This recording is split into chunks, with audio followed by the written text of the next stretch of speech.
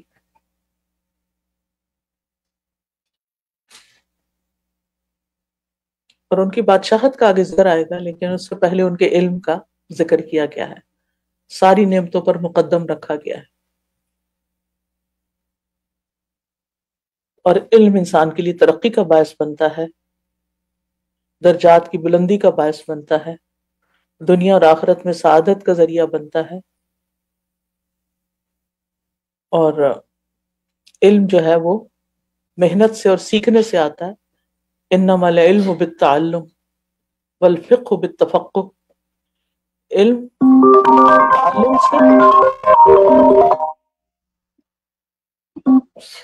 تعلم سے سیکھنے سے حاصل ہوتا ہے، اور تفقہ سمجھنے سے، فقہ یعنی سیکھنے سے آتا ہے۔ اور پھر یہ کہ علم کے لیے اخلاص بہت ضروری ہے، نیت خالص اللہ کی رضا ہو، اور صرف کتابوں سے پڑھنا کافی نہیں ہوتا، استادوں کے ساتھ جڑنا اور علم کی مجالس اختیار کرنا، یہ بھی ہماری ایک ضرورت ہوتی ہے۔ اکثر ہم کہتے ہیں کہ ہم اپنے اندر ایک خالی پن پاتے ہیں، ہمیں سمجھ نہیں آتا کہ سکون کیسے حاصل ہو۔ اس سکون کا حاصل کرنے کا طریقہ اللہ نے بتا دیا ہے۔ نبی صلی اللہ علیہ وسلم نے فرمایا کہ کچھ ملائکہ ہر جگہ گھومتے پھرتے ہیں، علم کی مجالس تلاش کرتے ہیں، جب مل جاتی ہے تو اس کو گھیرے میں لے لیتے ہیں۔ تو ان کی موجودگی جو ہے حفتہم الملائکہ، وہ سکینت کا باعث بنتی ہے، یہ اکیلے بیٹھ کے تو نہیں ملتی یہ چیز۔ پھر اسی طرح آتا ہے کہ وہ مجتمع قوم فی بیت من بیوت اللہ، اللہ کے گھروں میں سے کسی گھر میں جب کچھ لوگ اکٹھے ہوتے ہیں، کیا کرتے ہیں اکٹھے ہو کر؟ یتلون کتاب اللہ، اللہ کی کتاب پڑھتے ہیں، ویتدارسونہ بینہم، اور آپس میں ایک دوسرے کے ساتھ مدارسہ کرتے ہیں، سیکھتے سکھاتے ہیں، باقاعدہ اس کو سیکھتے ہیں۔ الا ونزلت علیہم الرحمہ، الا ونزلت علیہم السکینہ وغشیتہم الرحمہ وحفتہم الملائکہ، فرشتے گھیر لیتے ہیں، سکینت نازل ہوتی ہے وہاں۔ اب جس کو سکینت چاہیے اس کے لیے لازم ہے کہ ایسی مجالس اختیار کرے، جہاں بھی ممکن ہو، جو بھی ممکن ہو۔ اور جو لوگ صرف کتابیں پڑھ کے علم حاصل کرتے ہیں، بعض اوقات وہ چیز کو پوری طرح سمجھتے نہیں ہیں، اور بعض اوقات تو اس کا پروننسیشن یا اس کا کانٹیکس وہ بھی نہیں سمجھ آتا۔ اور ویسے بھی ہمارے دین میں سند کی بہت اہمیت ہے کہ کس سے سیکھ رہے ہو، کیا سیکھ رہے ہو۔ اور یہ بھی یاد رہے کہ علم صرف کثرت معلومات کا نام نہیں ہے، بلکہ اس علم کے اندر گہرائی میں جانا اور اس کے مختلف پہلوؤں کو سمجھنا، یہ بھی بڑا ضروری ہے۔ تو بہرحال ہمیں اس کے لیے کوشش بھی کرنی ہے، اور الحمدللہ یعنی اللہ کا شکر بھی ادا کرنا ہے، اور ساری نعمتوں کو اللہ کی طرف منسوب کرنا ہے۔ اور اس سے ایک بات یہ بھی پتہ چلتی ہے کہ اگر اللہ تعالیٰ کسی کو کوئی نعمت عطا کرے تو فَأَمَّا بِنِعْمَةِ رَبِّكَ فَحَدِّثْ، اس نعمت کا ذکر کرنا جو کہ برا نہیں، ایز لانگ ایز کہ وہ اپنی بڑائی نہ جتا رہا۔ نعمتوں کا تذکرہ کرنا چاہیے، کہ ہر وقت ہم تکلیفوں کا تذکرہ ضرور کرتے ہیں۔ اگر اوور آپ دیکھیں نا کہ جب بھی لوگ آپ سے ملتے ہیں تو نعمتوں کا ذکر کم کریں گے، تکلیفوں کا زیادہ کریں گے۔ اپنے رشتہ داروں میں دیکھ لیں، مجالس میں دیکھ لیں، کہیں بھی۔ تو ہمیں نعمتوں کا ذکر، روشن پہلو کا ذکر زیادہ کرنا چاہیے۔ اور پھر یہ کہ یہ اللہ کا فضل ہوتا ہے جس کو عطا کرتا ہے۔ کسی کو اللہ اپنا خلیل بنا لیتا ہے، کسی سے کلام کرتا ہے، اور کسی کو خاص علم عطا کر دیتا ہے، اور کسی کو اپنے کسی اور کام کے لیے چن لیتا ہے۔ ہم میں سے ہر شخص پر اللہ کا کوئی نہ کوئی کرم اور فضل ہوتا ہے، لیکن ہم اسے پہچانتے نہیں اور ہم اس کا ذکر ہی نہیں کرتے۔ زیادہ زیادہ وہ تکلفاً گھر کے اوپر لکھوا دیتے ہیں ھذا من فضل ربی، تو اتنا کافی نہیں ہے، بلکہ دل کی گہرائی سے اس کو ماننا ضروری ہے، اور دین کا علم حاصل کرنا ضروری ہے، اس کی سمجھ اور فہم ہونا، نیک اور صالح لوگوں کی صحبت اختیار کرنا، اپنے رویے اور اخلاق اور معاملات کو درست کرنا، اپنے وقت کی صحیح قدر کرنا، اور اس سب کے نتیجے میں آخرت کی فکر پیدا کرنا، دنیا کے کام کرتے ہوئے آخرت کو مد نظر رکھنا. اور یہ بندے کی خوش نصیبی ہے کہ جس کو اللہ یہ ساری توفیق دے اور پھر وہ اس کا اقرار بھی کرے اور اس پر شکر بھی ادا کرے. تو آج کے لیے اتنا ہی کافی. اگر آپ میں سے کوئی کچھ کہنا چاہے تو موسٹ ویلکم. اور میں آن لائن بھی دیکھتی ہوں کہ کوئی اگر کوئی بات کہنا چاہتا ہے، کوئی ہاتھ کھڑا ہے تو جی بولیے، زور سے بولیے. جب اسٹارٹنگ میں آپ نے کہا تھا نا کہ انسان کے اندر کوئی نہ کوئی ایسی خوبی ہوتی ہے وہ اللہ سبحانہ تعالیٰ نے اسے دی ہوئی ہوتی ہے، اگر وہ جانتا نہیں ہے ایٹ دیٹ ٹائم. مگر میرے پاس ابھی میں کل ہی اس پہ ایک لٹریچر پڑھ رہی تھی، تو اس میں ہیری پوٹر کی جس نے کتاب لکھی ہے نا، اس کا رائٹر ایک جگہ بچہ تھا، تو ینگ یوتھ بیٹھا رہتا تھا ایک ڈھابے پہ، تو دیکھتا تھا کہ آئس کریم سب خرید رہے ہیں، وہ نہیں خرید سکتا. کہتا تھا کبھی میں یہ آئس کریم کھا سکوں گا، تو اس کو صرف خواہش ہوتی تھی، لیکن اس کے پاس پیسہ نہیں تھا. لیکن اس نے کیا کیا، وہیں ڈھابے پہ بیٹھے بیٹھے کتاب لکھنا شروع کر دی. لکھی یہ ہیری پوٹر نکل آئی. اب اس کو زندگی اس کی ساری ایک سیکنڈ پہ $1 ملین، یعنی اتنی پبلش ہے کہ وہ یعنی بانٹ کے بھی ختم ہو جائے تو اس کے پاس پیسہ ختم نہیں ہوتا. تو وہ اپنی یہ بات بتاتا ہے کہ میرے مطلب یہ لوگ تو علم نے کیسے فائدہ کیسے اللہ نے جو علم دیا تھا، جو ٹیلنٹ دیا تھا، اس کا نکل آیا.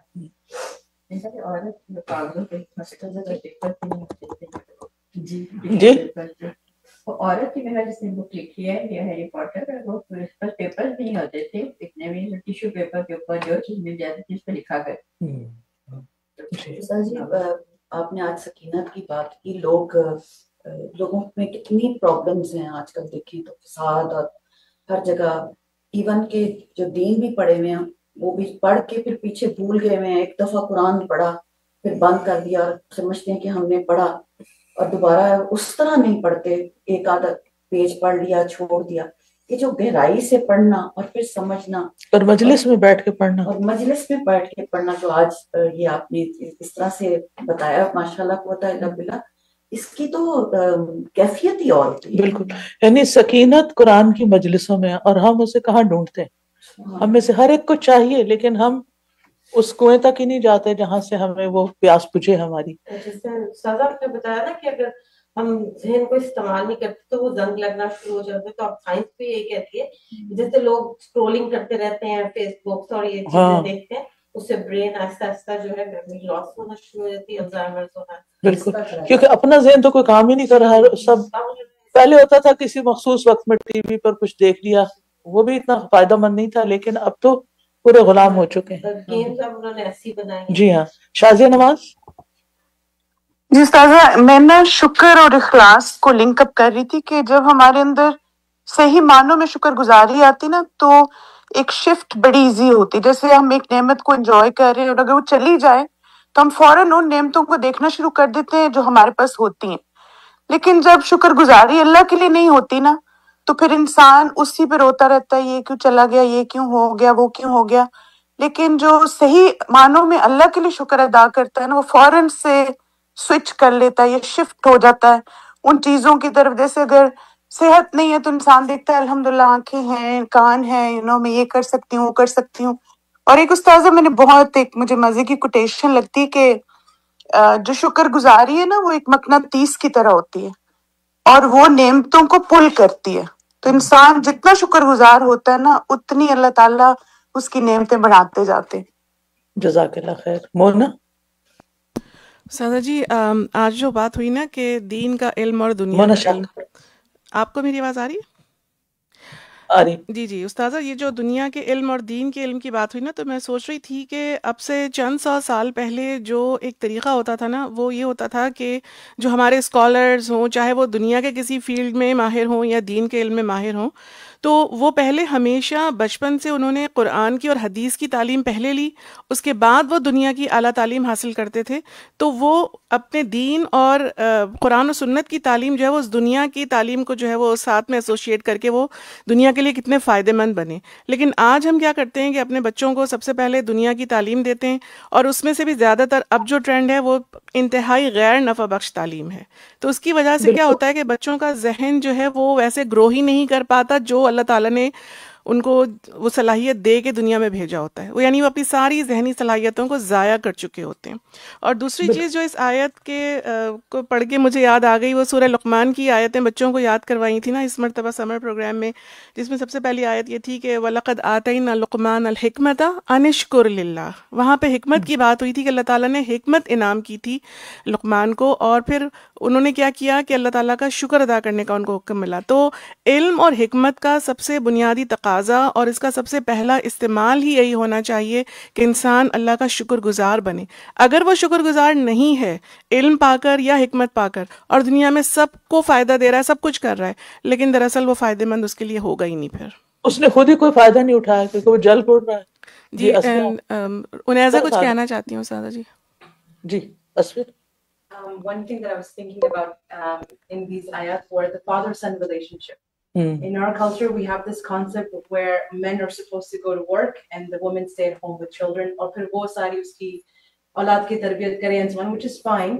But this unique idea that when men go out and have the opportunity to receive higher education, higher knowledge, they go to the masjid, they sit with the ulama and the imam, then they come back home and they teach their sons or they teach their daughters. So this generation that you can raise with men as teachers, it's so unique and so unheard of. I was also thinking about this idea that we have here, I guess in the Western culture, is the Friday night. You work all week and then Friday night you go and have fun. You watch your movie because you need to relax. You go to a concert because you need to just calm down. You had a hard week. And what we're told here is Friday night culture should be ilm culture. You go to a masjid, you stay with the teacher and you learn from them, and that's when you feel your soul has rested and found its peace and freshness. Another cool thing that I was thinking about, in child psychology, we read a book called Inside Lives. It's by Margaret Bedell.